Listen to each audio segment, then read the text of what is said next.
ngi leen di nuyu yéen ñëpp si nekk si turam ak santam di rafetlu teewaay bi bu baax a baax ñu commencé rek xam naa damay njëkk a def sama discours en français après ñu wax ko ci wolof incha allah.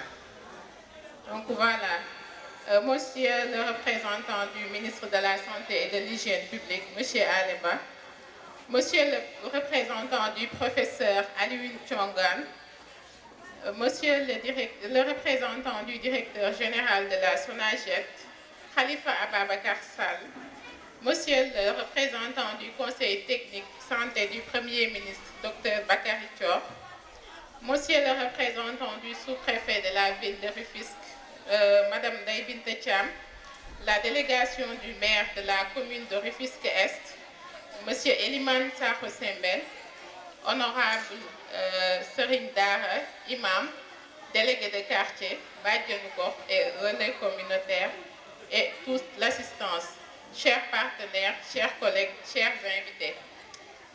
C'est avec une émotion profonde que je vous accueille aujourd'hui à cette journée de solidarité. En tant que pédiatre, je suis chaque jour témoin des fragilités et souffrances, mais aussi des immenses potentialités de nos enfants. Cette expérience m'a profondément marquée et c'est elle-même qui m'a poussée à initier cette journée intitulée Wergu Yaramu Ndongo Yi. Mon engagement pour la santé des enfants est total.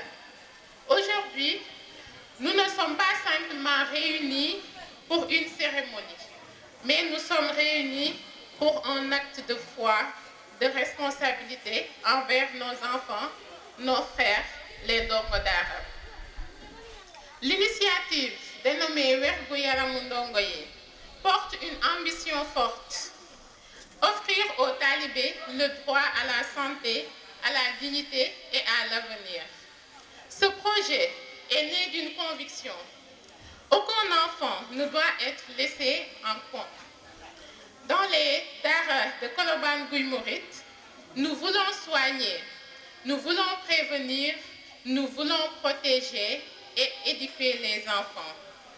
Je rends un hommage au ministre de la Santé et de l'Hygiène publique qui a cru en cette vision et l'a transformée en une action. Votre appui est la preuve que la République place la santé des talibés au cœur de ses priorités. Mais je dois aussi dire avec franchise qu'au niveau local, nous avons parfois rencontré silence et indifférence là où nous attendions écoute et proximité. Certaines autorités locales doivent être des acteurs engagés, pas des spectateurs. Car ignorer les initiatives citoyennes, c'est ignorer la force vive de la jeunesse rufisquoise, de la jeunesse de Guy Mouride. Je lance alors un appel. Rufisque a besoin de ses cadres, a besoin de ses professionnels, a besoin de sa jeunesse audacieuse. Soutenir ces projets, c'est investir dans l'avenir de notre ville. Le programme de la journée s'est déroulé comme suit. Nous avons fait ce matin une consultation médicale gratuite aux talibés. Comme spécialité, nous avons la dermatologie, la pédiatrie, l'odontologie, la médecine générale. Et ensuite, une sensibilisation des talibés sur les gestes d'hygiène. Et enfin, on va distribuer des kits aux Dara. Je remercie nos partenaires stratégiques, le ministre de la Santé et de l'Hygiène publique, M. Ibrahim Sy, le directeur général de la SONAGED, le programme national de lutte contre le paludisme, la pharmacie nationale d'approvisionnement, M. le maire de la ville de Rufisque-Est, M. le maire de la ville de Rufisque et M. le maire de la commune de Rufisque-Est. Je remercie également l'association Sen Orphelinat, la fondation AMSES, la GMTV pour leur soutien inconditionnel. Votre présence est un signe fort. Ensemble, nous faisons le choix de cette solidarité et de la dignité.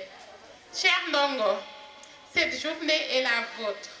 Votre santé est notre combat, votre avenir est notre responsabilité. Que ce moment soit le point de départ d'une nouvelle ère où chaque enfant, chaque apprenant est protégé, respecté et accompagné. Je vous remercie.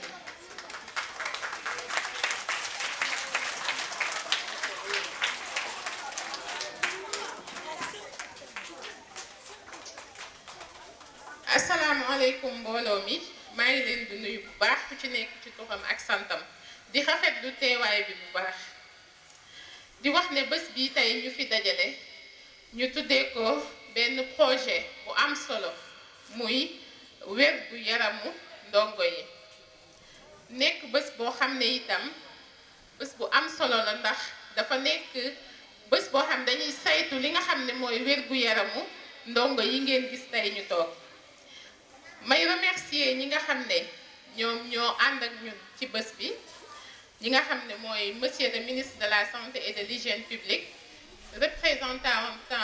représentant wam teefi muy monsieur Aleba di remercier également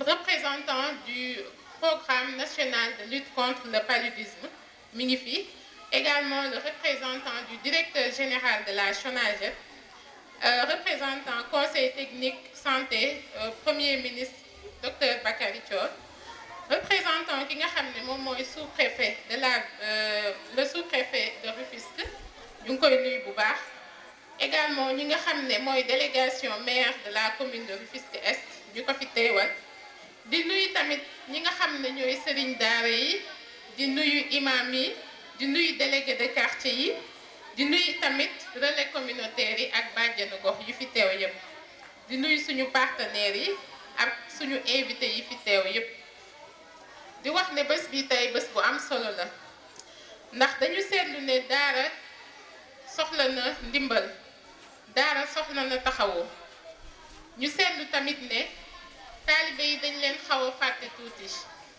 moo taxoon ma ne damay organiser journée boo xam ne dañuy saytu seen wér-gu-yaram tey nag ci bés bii ba ñu xëyee consulté nañ ay ndongo daara lu ci toll ci 235 ndongo spécialité yi ñu fi amoon mooy dermatologie ñiy faj wàllu der pédiatrie ñiy saytu xale yi ñi nga xam ne mooy médecine générale odontologie ñi nga xam ne ñooy saytu bëñ yi ak tamit defaale ay sensibilisation ci set ak ni ñuy def ba moytandiku yenn feebar yi mu nekk lu am solo ñu bëggoon nag li nga xam ne mooy bés bii ñi nga xam ne ñooy autorité locale yi ñu gën a ñëw dooleel ñu ndax lu am solo la tey li ñu commencé ak tàmbali la waaye dañoo bëgg juróom benn weer yu ne wala ñeenti weer yu ne ñu ñëw def suivi ci daara yi ndax lu am solo la gis nañu fi ay taalibe yoo xam ne am nañ ay feebar yoo xam ne mat na ñu topp leen suivre leen ndax ay maladies chroniques la te loolu yëpp ça demande des moyens donc ñuy woowaat rek ñi nga xam ne ñooy waa population de Guy Mouride di woowaat la population de Rufisque Est di woowaat toute la population du Sénégal ñu ñëw encourager ce genre d'initiative ndax lu am solo la may jaajëfal suñu waa koñ yi nga xam ne ñoo fi teew di jaajëfal bàjjenu gox yi ak relais communautaire yi di jaajëfal tamit ñi nga xam ne ñooy imam yi ak délégué de quartier yi di remercier aussi la délégation du commissaire ñi nga xam ne ñoo ko fi teewal maa ngi leen di jaajëfal bu baax